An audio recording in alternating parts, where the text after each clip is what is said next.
नमस्कार, वणक्कम, सत श्री अकाल। आशा करता हूं आप सब प्रभु लोग ठीक हैं और प्रो कबड्डी के नवे सीजन का आनंद ले रहे हैं। देखिए, कुछ एक ऐसी चीजें हो जाती हैं कई बार खेलों में जिस पे विवाद इतना ज्यादा हो जाता है, ओपिनियंस इतने ज्यादा बंट जाते हैं कि फाइनली एक परिवर्तन आना लाजमी होता है। पिछले सीजन में क्या हुआ था प्रभु, सबको याद है। बंगाल वॉरियर्स बेंगलुरु बुल्स का मैच, नबी बख्श मोइन जाते हैं, सेल्फ आउट होते हैं, उनके पीछे सारी बेंगलुरु बुल्स की टीम ऑल आउट हो जाती है। एक रेड में हमने 8 खिलाड़ी आउट होते इससे पहले कभी नहीं देखे और सिर्फ नबी बख्श को एक बोनस मिला था। बाकी सारे पॉइंट दोनों टीम्स के एक्स्ट्रास के खाते में गए। वो लॉबी का रूल, लॉबी का प्रकोप, पहले भी ये रूल था, लेकिन उस एक रूल ने सबको ये सोचने पर मजबूर कर दिया कि क्या इस नियम में कुछ परिवर्तन होना चाहिए। क्या ये नियम डिफेंडर्स के लिए थोड़ा ज्यादा मुश्किल है, उनके लिए कठिनाई उत्पन्न करता है। मैंने पिछले सीजन के अंत में एक वीडियो भी बनाया था सुनील के सुझाव करके, वो भी देख सकते हैं। उसमें एक छोटा सा मैंने सजेशन दिया था। लाखों करोड़ों कबड्डी फैंस ने सजेशन भी दिए होंगे। जो हमारे टेक्निकल कमेटी है, जाहिर तौर पे उन्होंने खुद वो चीज देखी है, उनके दिमाग में भी आइडिया रहा होगा। तो रूल कुछ चेंज हुए हैं और एक नहीं 3 रूल चेंज हुए हैं इस सीजन में प्रो कबड्डी के। उन तीनों के बारे में मैं चर्चा करूंगा, लेकिन लॉबी का रूल जो बहुत ज्यादा चर्चा का विषय रहा है खास तौर पे सीजन 8 से, वो भी चेंज हो गया है प्रभु।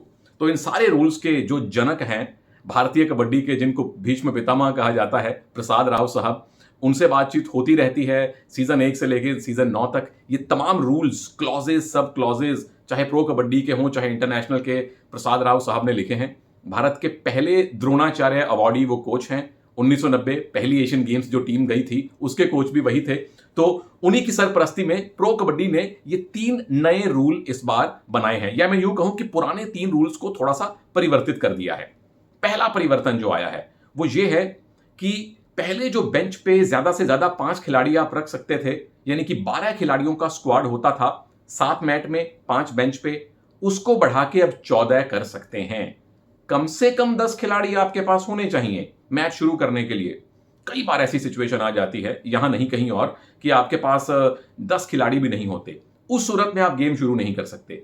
10 खिलाड़ी कम से कम, 14 खिलाड़ी ज्यादा से ज्यादा, 7 कोर्ट पे, 7 खिलाड़ी तक बेंच पे। कोच चाहे तो 6 बिठा लें, चाहे तो 5 बिठा लें, लेकिन 14 खिलाड़ियों का स्क्वाड आप लेकर जा सकते हैं। यानी कि आपको ज्यादा खिलाड़ियों को आजमाने का मौका मिलेगा, उन्हें सब्स्टिट्यूट करने का मौका मिलेगा। अपने मेन खिलाड़ी को आप टायर्ड होने से, थकने से और इंजर्ड होने से बचा सकते हैं। यह रूल तकरीबन तकरीबन अब हॉकी के पास आ चुका है, जिसमें रोलिंग सब्स्टिट्यूट का रूल है। एग्जैक्ट वो रूल नहीं है, लेकिन कम से कम आप खिलाड़ियों को थकान और चोट से बचा सकते हैं।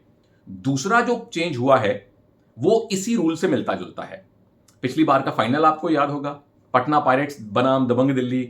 पटना पायरेट्स ने अपने सारे पांचों के पांचों सब्स्टिट्यूट इस्तेमाल कर लिए थे और बाद में उनको अंदाजा हुआ कि उनकी मेन टीम तो बेंच पे बैठी हुई है, सब्स्टिट्यूट वाले खिलाड़ी कोर्ट पे थे और मैच के 3-4 मिनट बाकी थे और दबंग दिल्ली वहां से फाइनल जीत गई।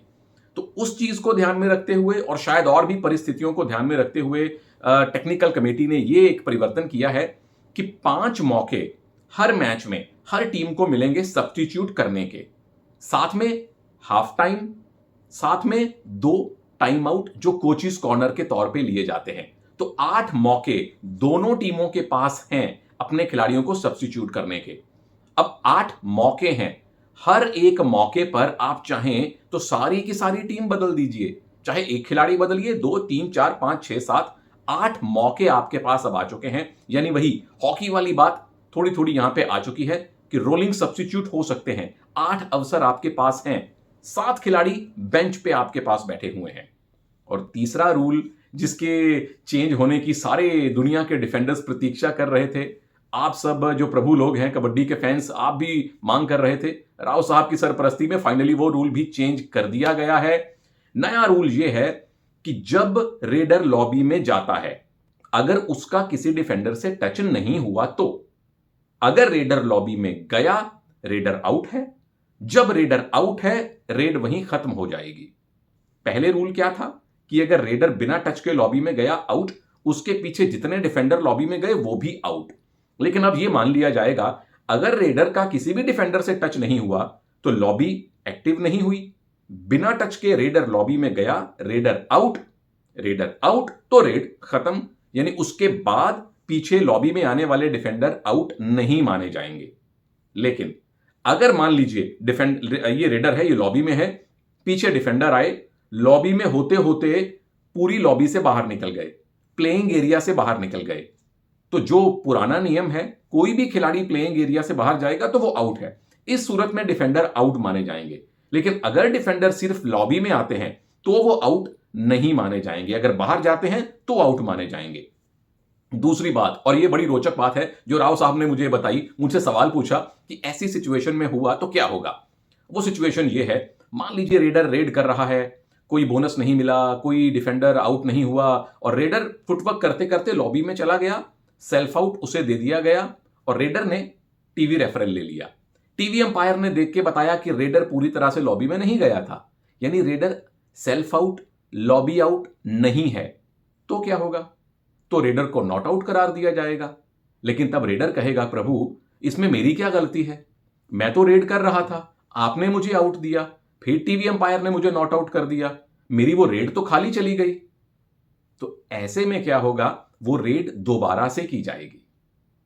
अगर रेडर ने पहले बोनस ले लिया, फिर रेडर लॉबी में चले गए, तो चूंकि उसको पॉइंट मिल गया और बाद में रेडर आउट हो गया, टीवी अंपायर ने भी उसको आउट घोषित कर दिया, तो वो रेड खत्म, वो रेड पूरी हो गई है। या मान लीजिए कि रेडर रेड कर रहा है, एक डिफेंडर सेल्फ आउट हो गया, लॉबी में चला गया या बैक लाइन के पीछे चला गया, उसके बाद रेडर लॉबी में चला गया, फिर रिव्यू लिया गया, डिफेंडर आउट दिया जाएगा, रेडर अगर नॉट आउट है तो वो रेड पूरी हो जाएगी, कंप्लीट मानी जाएगी, क्योंकि वहां रेडर को 1 पॉइंट मिल गया या उसकी टीम को 1 पॉइंट मिल गया। लेकिन अगर रेडर कोई भी पॉइंट स्कोर किए बिना लॉबी आउट होता है और टीवी रेफरल में उसे नॉट आउट करार दिया जाता है, तो वो रेड उसको दोबारा से मिलने वाली है। तो ये 3 चेंजेस प्रो कबड्डी की टेक्निकल कमेटी ने किए हैं और ये चेंजेस अभी प्रो कबड्डी के स्तर पर ही हैं। और जितना मैं समझ पा रहा हूं, रेडर भी, डिफेंडर भी, तमाम कोचेस भी इन 3 जो परिवर्तन हुए हैं उनका स्वागत करेंगे। बहुत अच्छा पॉजिटिव सकारात्मक इंपैक्ट पड़ने वाला है मेरे विचार में इन रूल चेंजेस का हमारे कबड्डी के खेल के ऊपर।